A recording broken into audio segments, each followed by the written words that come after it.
नमस्कार, मैं दीपक शर्मा, मेरे यूट्यूब मंच पर आपका स्वागत। दोस्तों, अगले 24 घंटे में बिहार का चुनाव, निर्णायक चुनाव लॉक होने जा रहा है और अगर तेजस्वी यादव पहले राउंड की तरह आखिरी राउंड में भी अपनी बढ़त बरकरार रखते हैं तो बहुत जिम्मेदारी के साथ कह रहा हूं कि अगले बिहार के मुख्यमंत्री वो हो सकते हैं। उधर एनडीए की स्थिति देखें तो एनडीए को इस वक्त चमत्कार का इंतजार है, क्योंकि सेकेंड राउंड में, फाइनल राउंड में बीजेपी की 20-25 सीटें फंसी हुई हैं, जहां उम्मीदवार कहीं ना कहीं मुश्किल का सामना कर रहे हैं। खासकर बीजेपी के जो गढ़ रहे हैं वहीं सबसे ज्यादा चुनौती बीजेपी को मिल रही है। इसका डिटेल मैं आगे आपको इसी वीडियो में बताऊंगा। और दोस्तों, अगर नीतीश कुमार की बात करें तो नीतीश कुमार को बीजेपी की तरह, गुजरात लॉबी की तरह, मोदी शाह की तरह एंटी इनकम्बेंसी यानी सत्ता विरोधी माहौल का सामना नहीं करना पड़ रहा।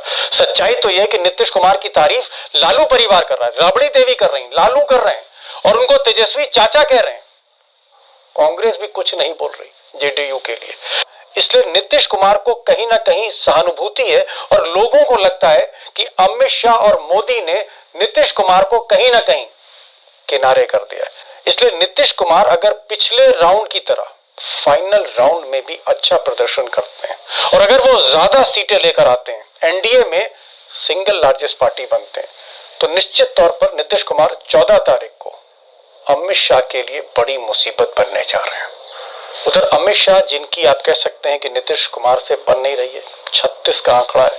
यहां तक कि नीतीश कुमार ने अमित शाह से मुलाकात करने से इनकार कर दिया। अमित शाह को अपने शिष्य धर्मेंद्र प्रधान को पैगाम लेकर नीतीश कुमार के घर भेजना पड़ा।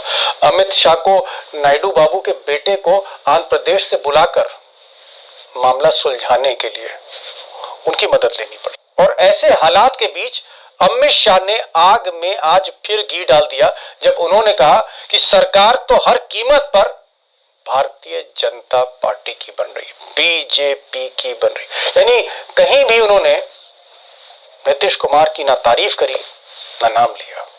देखिए, हम 160 से ज्यादा सीटों के साथ भारतीय जनता पार्टी की सरकार बनाएंगे। और अमित शाह ने तो सिर्फ बीजेपी की बात की, लेकिन राजनाथ सिंह रक्षा मंत्री कुछ ज्यादा ही बोल गए। अब वो जबान फिसल गई या दिल की बात निकल गई। उन्होंने एक जगह कह दिया कि साहब, चाहे जेडीयू हो और चाहे आरजेडी हो, चाहे कांग्रेस हो, सब की सब आंखों में धूल झोंक रही जनता के। हो सकता है जो दिल की बात हो अचानक जुबान पर आ गई हो। आज तो मैं आपसे चर्चा यह करने के लिए आया हूं, यह चाहे जेडीयू हो, चाहे ये आरजेडी हो, चाहे कांग्रेस हो, यह सब सारी राजनीतिक पार्टियां हमारी बिहार की जनता की आंखों में धूल झोंक कर उसका समर्थन हासिल करना चाहती है। अब दोस्तों, ये बात सच है कि अगर आप जमीन पर देखें तो महागठबंधन यानी तेजस्वी है, कांग्रेस है, लेफ्ट पार्टीज हैं, कहीं भी कमजोर नहीं है, बल्कि सबसे ज्यादा भीड़ तेजस्वी की रैलियों में आ रही। तेजस्वी हर रैली में रिकॉर्ड तोड़ रहे हैं। पिछले 10 दिन में 150 से ज्यादा रैली करने वाले तेजस्वी, आप कह सकते हैं कि इस पूरे चुनाव के स्टार कैंपेनर हैं। मोदी और शाह से ज्यादा भीड़। लेकिन फिर भी चुनाव का फोकस कहीं ना कहीं अमित शाह पर भी है, मोदी के चाणक्य पर भी है। और विपक्ष को शक है कि कहीं ना कहीं अमित शाह पर्दे के पीछे से जो ऑपरेशन कर रहे हैं, जो सिस्टम का खेल खेल रहे हैं, 14 तारीख को वो नतीजे प्रभावित कर सकता है। अमित शाह को लेकर पवन खेड़ा, जो कांग्रेस के नेता हैं, उन्होंने एक प्रेस कॉन्फ्रेंस में खुलासा किया था कि अमित शाह पटना के जिस 5 स्टार होटल में रुके हैं, उस 5 स्टार होटल के जो सीसीटीवी कैमरा है वो ब्लॉक कर दिए गए। यानी अमित शाह चोरी छिपे क्या क्या कर रहे हैं, किसको बुला रहे हैं, किसके साथ मीटिंग कर रहे हैं, क्या सामान उनके कमरे में जा रहा है, क्या सामान उनके कमरे से बाहर निकल रहा है, इसलिए सीसीटीवी कैमरा ब्लॉक कर दिया गया है। एक सिक्योरिटी वायलेशन हो सकता है 5 स्टार होटल में। लेकिन इससे भी बड़ी बात तेजस्वी यादव ने कही। तेजस्वी यादव ने बिना अमित शाह का नाम लेते हुए कहा है कि दिल्ली के एक बड़े नेता खूंटा गाड़ के पटना पे बैठे हैं और अफसरों को बुला बुलाकर निर्देश दे रहे हैं, डायरेक्शंस दे रहे हैं, जो सीधे सीधे चुनाव आचार संहिता का उल्लंघन है। बड़े नेता जो कई दिनों से बिहार में जो है डेरा डाल के बैठे हैं, भारत के गृह मंत्री लगातार जो है अधिकारियों को फोन कराना, मिलना, निर्देश देना, ये सब वो काम कर रहे हैं।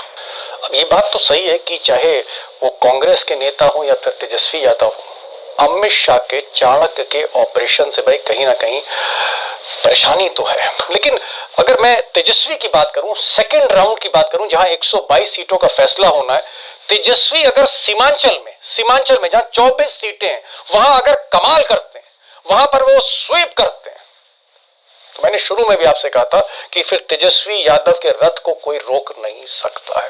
और सबसे बड़ी बात जो तेजस्वी के फेवर में जा रही है कि जो मुस्लिम पॉपुलेशन है, जो वहां डिसाइसिव वोटर है मुस्लिम, वो ओवैसी से दूर जा रहा है, वो प्रशांत किशोर से दूर जा रहा है। और अगर वोट मुसलमानों का स्प्लिट नहीं करता तो तेजस्वी एक बड़ा उलटफेर करने जा रहे हैं बिहार में। पहले भी कहा था, फिर दोहरा रहा हूं। और आज इसी पर मैं और डिटेल में बात करने जा रहा हूं अभिषेक कुमार से, जिनके पास कई सीटों का, 70 से ज्यादा सीटों का एग्जैक्ट डेटा है कि वहां पर कौन आगे कौन पीछे चल रहा है, क्या खेल होने जा रहा है। उनका जो असेसमेंट है उसको आप जरूर सुनिएगा। आपको कहीं ना कहीं एक तस्वीर साफ तौर पर बिहार चुनाव की मिलेगी।